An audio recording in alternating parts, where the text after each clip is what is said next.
હવે ઉમેદવારો નહીં કરી શકે પ્રચાર। ગુજરાતની 25 સહિત 93 બેઠકો પર પ્રચાર પડઘમ થયા શાંત।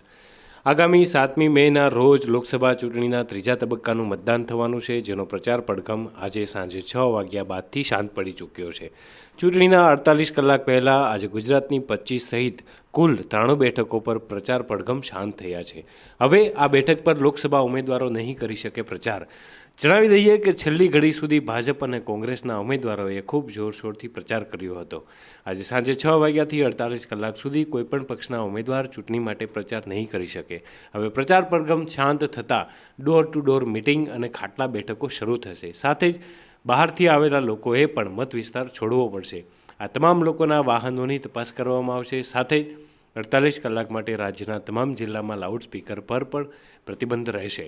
મતદાન મથકો પર વોટર અવેરનેસ બૂથ ઊભા કરવામાં આવ્યા છે। સાથે જ રાજ્યના 175 આદર્શ મતદાન મથકો પણ તૈયાર કરવામાં આવ્યા છે।